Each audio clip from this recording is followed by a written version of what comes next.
Olá, bem-vindos, bem-vindas a esse novo espaço, né, de entretenimento, cultura, lazer, educação, qualificação profissional e muito conteúdo. Eu me sinto privilegiado de estar inaugurando, fazendo a primeira entrevista nesse estúdio moderno e prático dentro desta carreta agro pelo Brasil. Estou aqui com o presidente da CNA, doutor João Martins, com o diretor-geral do Senar, Daniel Carrara, com o ministro Roberto Brant, que é o diretor do Instituto CNA. São três cabeças pensantes, qualificadas, que vão abrilhantar esse nosso primeiro podcast. Doutor João, gostou do que o senhor viu aqui? Gostei muito. Aqui é um novo marco para o nosso sistema. Eu não digo para o Instituto só, mas eu digo o nosso sistema como um todo. Vai dar visibilidade ao nosso sistema e, acima de tudo, vai ao encontro do que é a nossa agropecuária. Nossa agropecuária é dinâmica, então precisa de instrumentos dinâmicos para poder a gente estar sempre levando ao produtor algo diferente. No discurso que antecedeu essa nossa gravação, que o senhor destacou o espírito de equipe, né? O senhor foi muito feliz em ressaltar o trabalho em equipe do sistema como um todo. Eu estava conversando com algumas pessoas que participaram dos bastidores da montagem e elas fizeram uma brincadeira que eu acho super interessante, ou seja, a carreta vai ao encontro de eventos em nível nacional, percorrer esse Brasilzão, porém a carreta é o próprio evento, né? Exatamente. Quando eu falei de equipe, porque uma instituição, não é só o Instituto, o Senar e a CNA, que toma uma envergadura dessa, que tem uma dimensão dessa, não pode ser mais uma coisa simples. Tem de ser sofisticada, porque o agro hoje é sofisticado, não é porque nós queremos estar na frente do agro, nós temos de acompanhar o agro. Então, as nossas instituições, seja a CNA, seja o Instituto, seja o Senar, tem como objetivo sempre aquela corrida de obstáculo. Sempre alguém levando um bastão para alguém que está lá na Não frente. pode parar. Não pode Deixa eu parar. pegar o gancho do senhor, eu vou começar a conversar com o Daniel Carrara e depois quero ouvir o ministro Roberto Brant, porque você, Daniel, destacou no seu discurso, né, que marca o lançamento da carreta Agro pelo Brasil, a questão da comunicação. De que maneira essa carreta, esse espaço inovador, se encaixa dentro da política de comunicação do sistema? Uma carreta como essa é um outdoor ambulante. Certo. Então nós temos aí, já tem uma previsão de participação em algumas feiras nacionais, como o Expo, Expo Inter, e tradicionalmente o sistema já participa. Então, dentro do programa de comunicação, a gente está com a carreta lá, além de baixar o preço, só aumenta a qualidade. Mas não só isso, porque entre uma feira e outra rural, tem sempre uma cidade, uma capital que vale a pena parar, como aqui no centro de Brasília, Parque da Cidade, que passa milhões de pessoas por semana, e aí a gente poder sim mostrar o que é o E a nosso carreta parque. vira um grande evento. E a carreta vira um evento dentro de cidades, para o público urbano. Eu acho que complementa todo esse trabalho que vem investindo de comunicação. Ministro Roberto Brant, o presidente destacou a sofisticação que marca todo esse equipamento. Daniel frisou muito a comunicação e a tal da inovação. Como que esse novo projeto se encaixa dentro do Instituto? Eu vou me fixar no tema da comunicação. O senhor gosta de ele gosta de comunicação também. Porque a nossa missão, na verdade, é ser o interlocutor do agro perante a política, perante as instituições, perante a sociedade. Mas para você ser interlocutor, você tem que ter visibilidade. Não é fácil ter visibilidade nesse mundo em que há um excesso de informação cruzando todos os ambientes. Então, você precisa de inteligência, ou então uma fortuna. Nós não temos a fortuna, então nós tivemos de recorrer à inteligência até por força das circunstâncias. Então, essa carreta, nós podemos estar nestes e podemos estar em outros eventos intermediários que ocorrem em todos os estados do Brasil durante todo o ano. E com isso nós damos visibilidade ao nosso sistema, não para nosso proveito, para nós adquirirmos um status mais elevado e podemos ser melhor compreendidos quando nós saímos em defesa do agro. Quer dizer, nós existimos. Então, é a maneira da gente barata, econômica e sofisticada de dizer a toda a população brasileira, durante os diversos meses do ano, nós existimos, nós estamos presentes e nós estamos aqui para representar vocês. Presidente, é um projeto inovador que marca, na sua visão, uma gestão inovadora do agro no Brasil? Não deixa dúvida que é um projeto bastante inovador. É como o ministro Bran falou, nós estamos quebrando a posição de paradigma. Porque quando a gente vai para uma feira do interior, que não seja talvez uma feira de elite no Brasil, nós levamos uma feira intermediária, nós estamos mostrando àquela população que passa naquela cidade, que vai visitar aquela feira, que o agro é um só. É o agro inovador do grande e pequeno. Então, isso que nós estamos vendo aqui, essa demonstração, não é uma demonstração de prepotência, é uma demonstração de competência. É muito diferente entre prepotência e competência. Daniel, Senar, uma das principais bandeiras, educação, qualificação. Hoje, pessoal, se o jovem, principalmente, tiver uma baixa qualificação, muito provavelmente ele não vai conseguir emprego no campo. Inverteu essa ordem, tem muito jovem fazendo o caminho inverso, saindo do urbano para o rural. Me fale um pouquinho do Senar Play. O Senar está investindo muito em tecnologia, dos centros de excelência que vocês já estão construindo e os que vêm por aí. São duas iniciativas com a nossa missão original no centro, e a formação operacional, aprender a fazer fazendo. Essa é a nossa missão original, vem lá da gênese da nossa instituição. Então, na hora que você entra no Senar Play, é formação digital, vídeo, a realidade aumentada, vídeo. iOS e Android está disponível. iOS e Android disponível, todo o trabalho de inteligência artificial que monitora os desejos da pessoa, do nosso cliente, que é uma formação no setor agropecuário, e vai fornecendo a ele, estimulando que ele continue naquela trilha. E, pelo outro lado, o Centro de Excelência, a formação básica e técnica presencial, uma formação mais aprofundada. Assim, a gente consegue aumentar a nossa abrangência de atuação, pegando o jovem, que é mais afeto à tecnologia, pegando o jovem, que é mais pé no chão, ou seja, lá em Varginha, por exemplo, contextualizando a capacitação dele para uma aptidão e para uma cadeia que é da região própria da região. Para atender, valorizar isso. No fim das contas, atender o produto rural. Ministro, todas essas preocupações destacadas pelo Daniel vão ao encontro do que essa carreta pode fazer presencialmente, né? Cursos, capacitações, treinamentos, palestras. Como um instrumento adicional, não é o núcleo. Porque hoje a escala em que o Senar atua na formação de mão de obra e na extensão rural, a extensão rural pública foi extinta no Brasil. Desde o governo Collor em diante, eles foram destruindo e desmontando todas as estruturas que são centenárias, lá de 1950. E hoje o Senar é que cumpre uma atividade privada que cumpre. Gente, agora eu olho para você que está nos acompanhando. Privilégio estar aqui conduzindo essa primeira entrevista nesse ambiente inovador, né, que é a Carreta Agro pelo Brasil.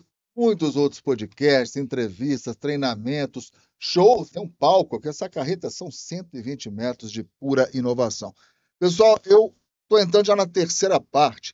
Eu não posso deixar de aproveitar, os senhores são observadores do nosso país, né, têm experiência suficiente, recentemente concederam uma entrevista coletiva na sede da CNA. Então eu deixei essa terceira parte intitulando O País e os Desafios para o Agro, alguns temas estratégicos para o setor. Presidente, acesso a crédito e recuperação dos ganhos dos produtores. Os senhores se ressentiram muito, reclamaram muito com razão na entrevista.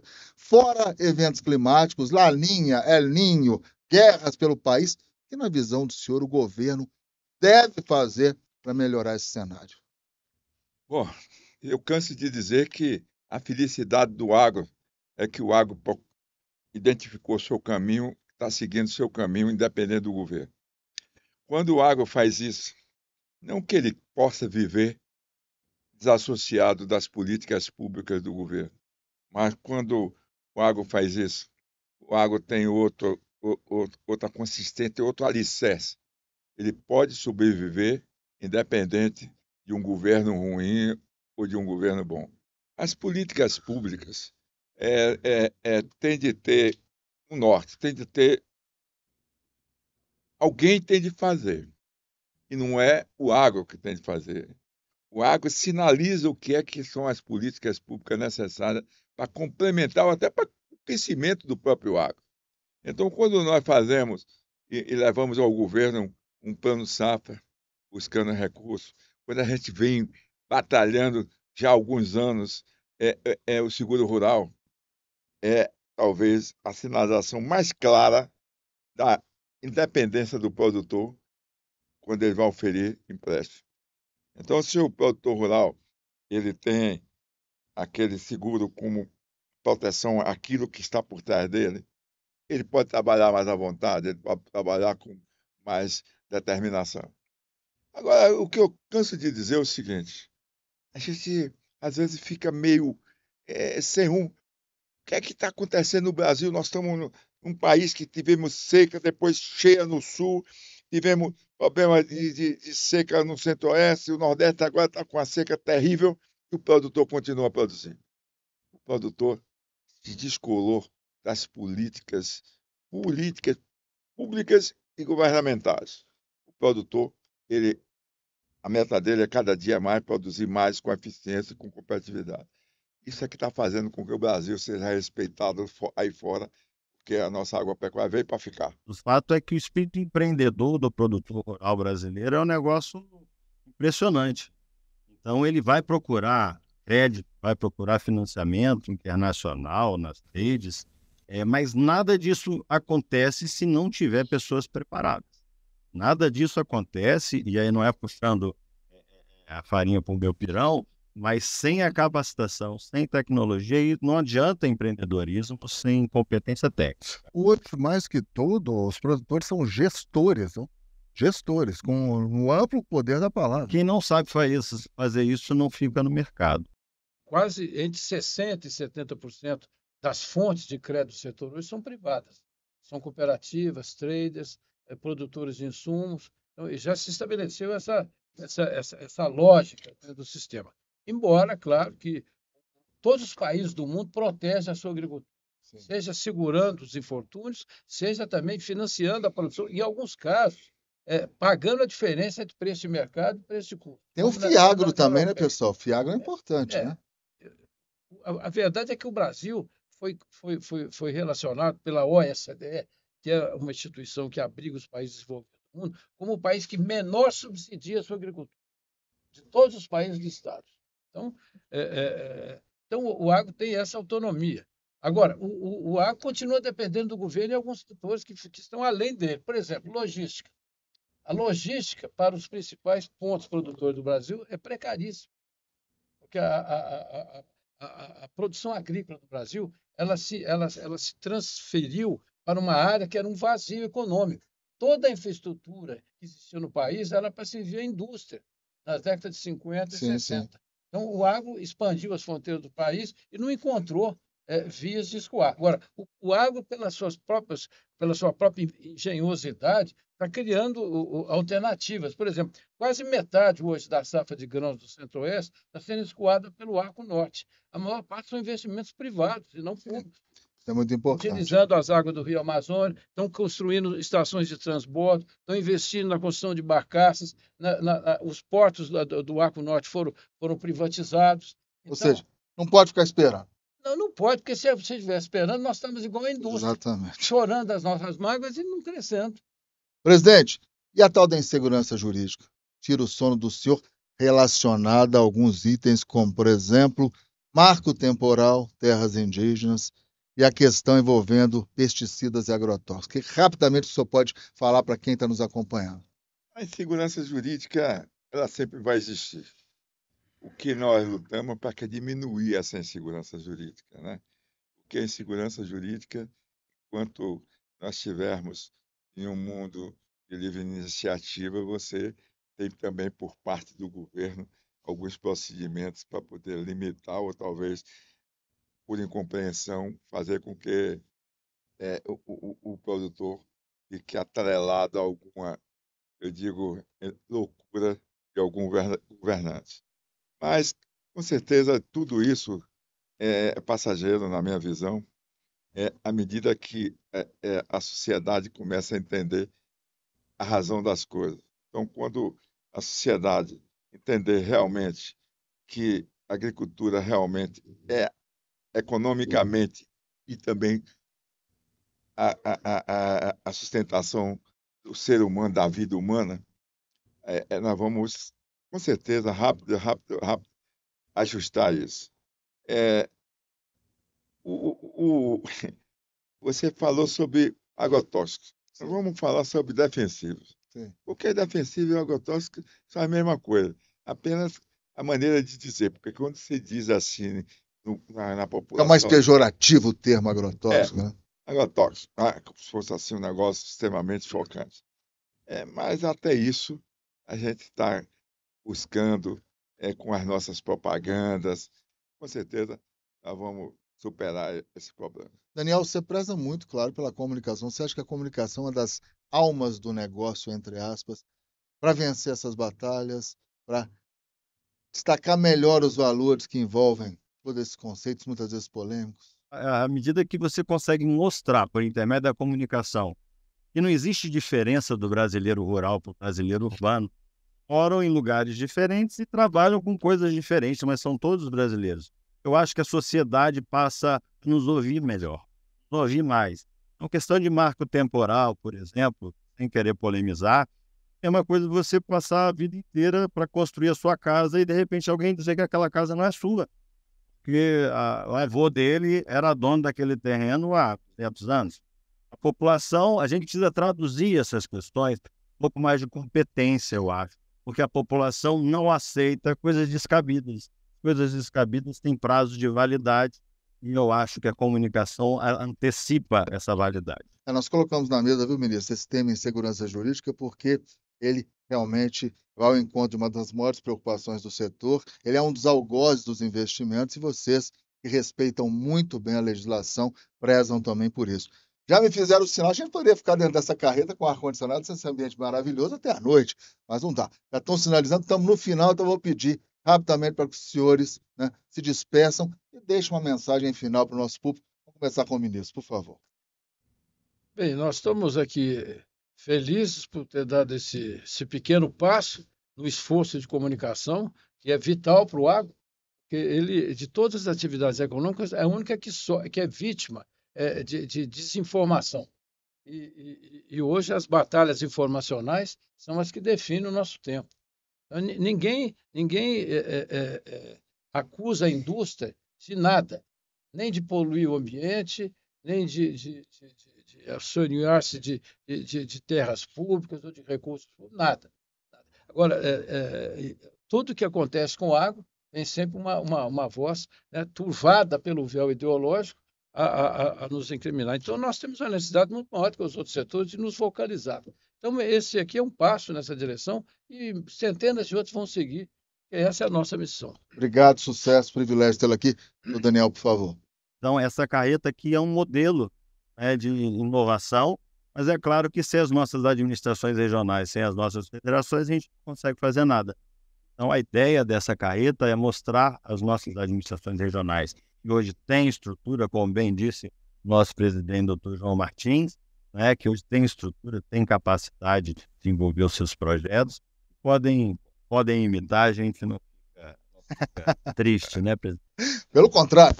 Daniel, obrigado. Privilégio, parabéns pelo seu trabalho. Fechar com chave de ouro, doutor João, por favor. Mensagem final. Eu vou terminar essa nossa entrevista dizendo, primeiro, falando do discurso antes do Alckmin, lá no nosso evento, na qual ele disse que a recuperação do Parque Industrial Brasileiro, com certeza, tem que passar pelo agronegócio, né? O atual presidente da CNI é meu amigo pessoal, e eu tenho cansado há algum tempo já, não digo que é um ano não, alguns anos, eu tenho dito a ele, o que a indústria só é a indústria de automóvel, a indústria siderúrgica, por que não é a gente ter a competência de transformar muitos desses alimentos que a gente manda in natura lá para fora, transformar em produto processado e a gente vender melhor e a gente criar um parque industrial, como disse ontem o vice-presidente Alckmin. O parque industrial passa pelo agronegócio. Precisamos entender que as validades têm de ser colocadas à parte. E a CNA hoje pode falar com muita franqueza.